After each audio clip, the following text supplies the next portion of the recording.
Colony के park में स्वच्छंद खेल रहे बाल बालिकाओं का कोलाहल तब मंद पड़ा जब एक नई चमचमाती सफेद कार ठीक सामने सड़क पर आके रुकी। गाड़ी रुकते ही सोफर ने फुर्ती से दरवाजा खोला और आदर भाव से अपने साहब के उतरने की प्रतीक्षा करने लगा। कुछ ही क्षणों में एक 30-32 वर्षीय तरुण उसकी कार से उतरा।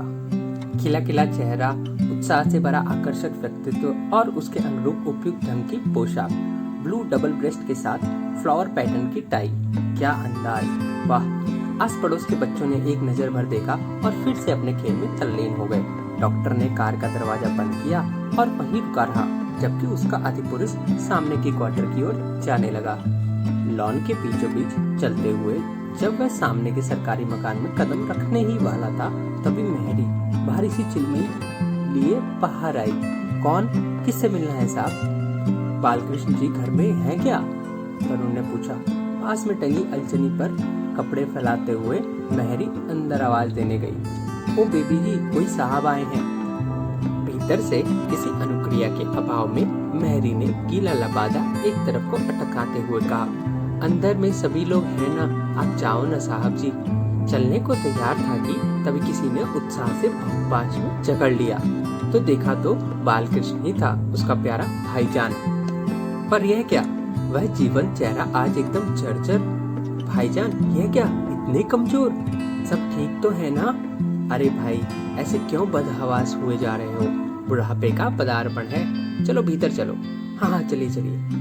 अधेड़ अवस्था के बालकृष्ण उसके मौसेरे भाई ने लॉबी में पहुंचते ही उत्साह के साथ परिवार के सदस्यों को बुलाना शुरू किया।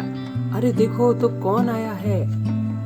आनंद फानंद 18 वर्षीय बेटी बेबी, 20 वर्षीय बेटा पप्पू और पत्नी शीला सामने हाजिर हो गए। नमस्कार रमेश भैया, घर पर सब कैसे हैं? अरे शीला, तुम भी कमाल हो, भला इसे घर की सुध कहाँ।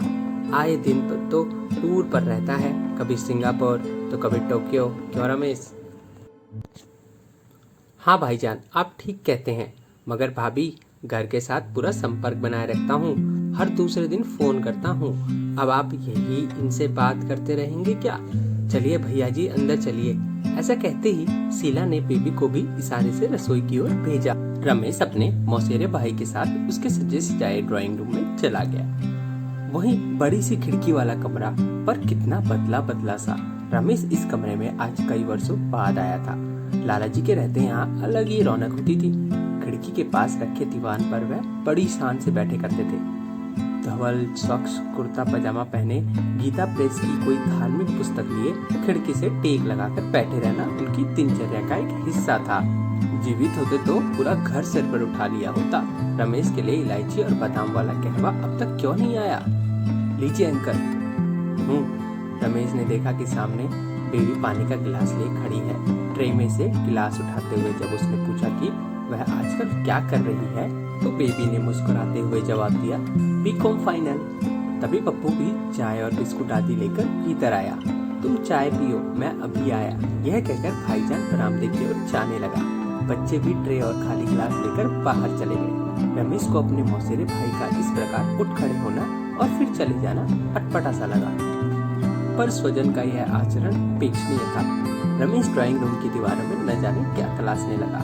बेबी की बनाई हुई पेंटिंग, कश्मीर से पहले कभी लाई हुई रंगीन कागज और शीशों से सजी कांगड़ी, लाला जी का एनलार्ज किया हुआ फोटो, टीवी, पप्पू के स्कूल मेडल, पहलगांव में शीला और भाईजान का भुट्टे खाते हुए खींचा गया फोटो, पप्पू का इंजीनियरिंग कॉलेज में अपने मित्रों के साथ लिया गया फोटो।